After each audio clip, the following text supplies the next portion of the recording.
Welcome to Jeni Crime Cuts. October 3, 2023 East Java, Indonesia. இப்போ நம்ம பார்க்க போற இந்த கேஸ் இந்தோனேஷியாவோட மூளை முடுக்கெல்லாம் ரொம்பவே பரபரப்பா பேசப்பட்டது மட்டும் இல்லாம அந்த மக்கள் மத்தியில கடுமையான கோபம் கலந்த கொந்தளிப்பையும் ஏற்படுத்தியிருக்கு. சில பேர் இந்த கொடூரத்தை பண்ணினவனை தூக்குல போடணும்னு சொல்லி ஆர்ப்பாட்டம் பண்ணியிருக்காங்க. இன்னும் சில பேர் அவன் சாகுற வரை கொடூரமான சித்திரவதையை அனுபவிக்கிற மாதிரி கடுமையான தண்டனையை கொடுக்கணும்னு சோசியல் மீடியால அவங்களோட கருத்துக்களை முன் வச்சிருக்காங்க. இப்படி எல்லாரும் ஆர்ப்பாட்டம் பண்ற அளவுக்கு இந்த கேஸ்ல என்ன நடந்தது? 2023 வருஷம் ஒட்டுமொத்த இந்தோனேஷியாவையே உலுக்கி எடுத்த இந்த கேஸை பத்தி டீட்டெயிலா பார்க்கலாம் வாங்க. இந்த மாதிரி கிரைம் கேசஸ் பத்தி தெரிஞ்சுக்க நினைக்கிறவங்க உங்களோட கனிவான ஆதரவை தெரியப்படுத்த நம்ம சேனலை சப்ஸ்கிரைப் பண்ணி லைக் பண்ணுங்க.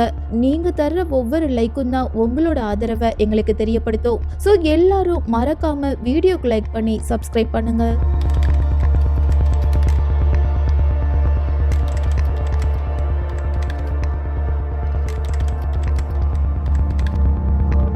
31 வயசான சியூப் மற்றும் 23 வயசான பிட்ரியா தம்பதி 2 பேரும் இந்தோனேஷியா பசுருவான் மாவட்டத்துல இருக்கிற புருவோடாடி அப்படிங்கிற ஒரு அழகான பகுதியில இனிமையான வாழ்க்கைய வாழ்ந்துட்டு வந்திருக்காங்க. மத்தவங்க கிட்ட ரொம்பவே அன்பா பேசக்கூடிய சியூப் தன்னோட மனைவி மேல உயிரா இருந்திருக்காரு. இந்த தம்பதியோட வாழ்க்கையில சில சின்ன சின்ன பிரச்சனைகள் இருந்தாலும் ஒருத்தர் மேல ஒருத்தர் உண்மையான அன்பு வச்சனால அந்த அன்பு எல்லா பிரச்சனையையும் தூசி மாதிரி ஒண்ணு இல்லாம ஆக்கியிருக்கு. சோ இந்த தம்பதியோட வாழ்க்கையில சந்தோஷம் மட்டும் நிறைஞ்சிருந்த அதே நேரத்துல அந்த சந்தோஷத்தை கூடுதலாக்குற மாதிரி இவங்களோட வாழ்க்கையில 3ஆவதா ஒரு உயிர் வந்திருக்கு. அதாவது பிட்ரியா கன்சீவ் ஆகியிருக்காங்க. தான் மனைவி கன்சீவ் ஆனதுக்கு அப்புறமா பியூப் தான் மனைவியோட ஹெல்த் மேல கூடுதலா கவனம் செலுத்தி ஒவ்வொரு நாளும் அன்பு கலந்த அரவணைப்போட கவனிச்சுட்டு வந்திருக்காரு. தான் அப்பாவாக போறோம் அப்படிங்கிற விஷயம் அந்த நபரோட மனசுல ஒரு வித இனம் புரியாத சந்தோஷத்தை கொடுத்திருக்கு. இப்படியே 7 மாசங்கள் கடந்து போகுது. சரியா 2023 அக்டோபர் 3ஆம் தேதி பிட்ரியா 7 மாச கர்ப்பிணியா இருக்கும்போது பியூப் வழக்கம் போல தான் மனைவிக்கு பாய் சொல்லிட்டு வேலைக்கு கிளம்புறாங்க. வேலையெல்லாம் முடிஞ்சதுக்கு அப்புறம் சரியா ஈவினிங் ஒரு 4:30 மணிக்கு ரிட்டர்ன் வீட்டுக்கு வந்திருக்காங்க. இந்த டைம்ல அந்த நபர் தான் வீட்டு வாசல்ல நிக்கும் போது வீட்டுக்குள்ள இருந்து ஒரு லேடியோட அலறல் சத்தமும் மொனகல் சத்தமும் கேட்க ஆரம்பிக்குது. அந்த சத்தம் யாரோடதுன்னு உன்னிப்பா கவனிச்ச சியூப் அது தான் மனைவியோட சத்தம்னு கன்ஃபார்ம் ஆனதுக்கு அப்புறமா தான் வீட்டு கதவை பலமா தட்ட ஆரம்பிக்கிறாங்க. அதே நேரத்துல அந்த நபரோட உடம்பெல்லாம் வேர்த்து பதற்றத்துல நடுங்க ஆரம்பிச்சிருக்கு. நேரம் ஆக ஆக தான் மனைவியோட அலறல் சத்தம் கேட்டுட்டே இருந்ததுனால பியூப் தன்னோட ஃபுல் ஸ்ட்ரென்த்தையும் போட்டு அந்த வீட்டு கதவை உடைச்சிட்டு உள்ள போயிருக்காரு.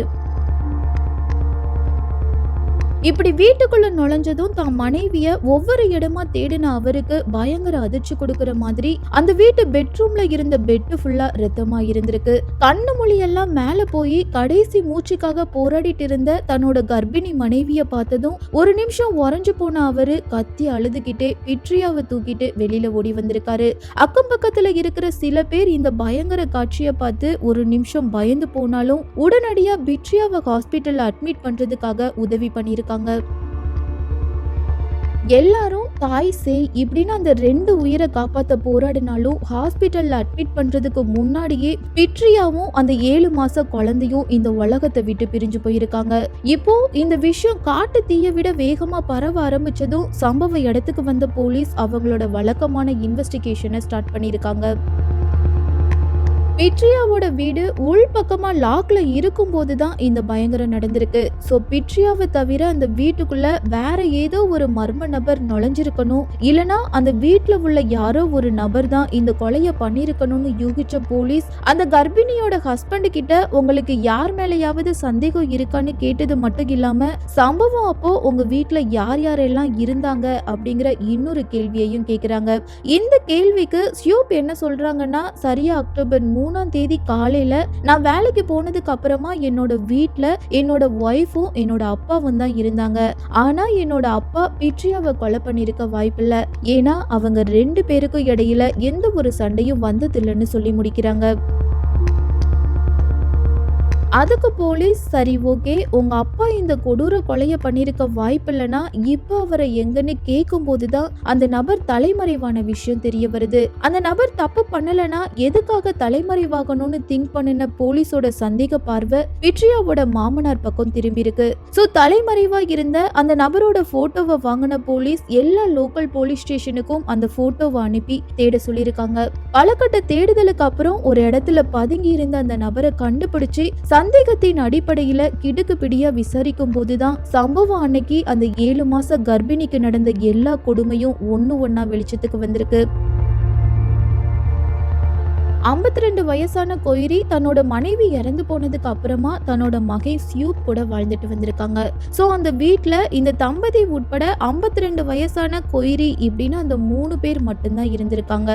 டெய்லி காலையில சியூப் தன்னோட வேலைக்கு கிளம்பினதுக்கு அப்புறமா பிட்ரியாவோட மாமனாரும் தான் அந்த வீட்டுல தனியா இருப்பாங்கன்னு சொல்லப்படுது. பிட்ரியா தான் மகனோட மனைவியா இருந்தாலும் ஆரம்பத்துல இருந்தே 23 வயசான அந்த பொண்ணு மேல கொய்ரிக்கு ஒரு காம பார்வை இருந்திருக்கு. ஆனா அதையெல்லாம் வெளிப்படுத்தாம தான் மருமக கிட்ட ஒரு நல்ல மாமனார் மாதிரி நடிச்சிட்டு இருந்திருக்காங்க. இந்த சமயத்துல தான் அந்த பொண்ணு கன்சீவ் ஆகியிருக்காங்க. இப்படி தன்னோட மருமக கன்சீவ் ஆனதுக்கு அப்புறமும் கொய்ரியோட காம பார்வை கொஞ்சம் கூட குறையல. தான் மகன் வேலைக்கு போனதுக்கு அப்புறமா தான் மருமக கிட்ட சின்ன சின்ன வேலை சொல்ற மாதிரி கூப்பிட்டு அந்த கர்ப்பிணி பொண்ணை அந்த மிருகம் ரசிச்சுட்டு இருந்திருக்கான். இது ஒரு பக்கம் இருக்கும்போது இன்னொரு பக்கம் 2023 அக்டோபர் 3ஆம் தேதி காலையில வழக்கம் போல சியூப் வேலைக்கு கிளம்புறாங்க. இந்த டைம்ல அந்த வீட்டுல மாமனார் மருமகள் இவங்க 2 பேர் மட்டும்தான் தனியா இருந்திருக்காங்க.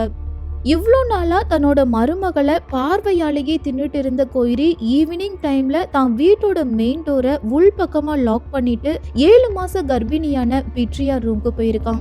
இந்த டைம்ல குளிச்சுட்டு வெளியில வந்த தான் மருமகளை பார்த்ததும் காம வெறி பிடிச்ச அவன் 7 மாச கர்ப்பிணியான தான் மருமகளை பாலியல் ரீதியா துன்புறுத்திருக்கான்.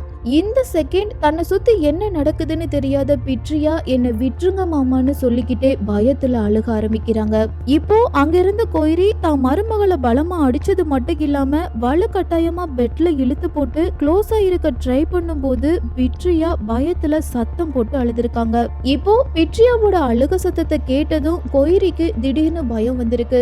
ஒருவேளை தான் மருமகளோட அழுக சத்தத்தை கேட்டு யாராவது வீட்டுக்குள்ள வந்தா நாம மாட்டிப்போம், அவங்க எல்லாரும் நம்மள கேவலமா பாப்பாங்கன்னு நினைச்ச அடுத்த செகண்டே வேகமா கிச்சனுக்கு ஓடி போன கொய்ரி ஒரு ஷார்ப்பான கத்தியை எடுத்துட்டு மறுபடியும் அந்த பெட்ரூம்க்கு வந்திருக்கான்.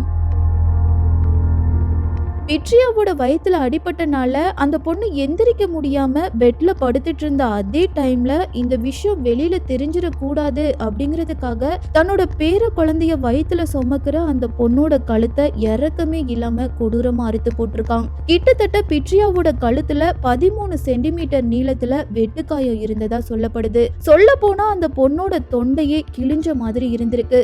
இந்த டைம்ல தான் வேலைக்கு போன பியூப் ஈவினிங் 4:30 மணிக்கு ரிட்டர்ன் வீட்டுக்கு வந்து தன்னோட வீட்டு கதவை தட்டியிருக்காங்க. அப்படி கதவை தட்டுன அந்த சமயத்துல தான் நான் ஆல்ரெடி சொன்ன மாதிரி பிட்ரியாவோட அலறல் சத்தமும் முனங்கல் சத்தமும் கேட்க ஆரம்பிச்சிருக்கு. இதனால கொஞ்சம் கூட டிலே பண்ணாம அந்த கதவை உடைச்சிட்டு ஷூப் உள்ள போன அந்த டைம்ல தான் அந்த வீட்டுக்குள்ள மறைஞ்சிருந்த கொய்ரி யாருக்கும் தெரியாம அங்கிருந்து தப்பிச்சு வெளியில ஓடி இருக்காரு.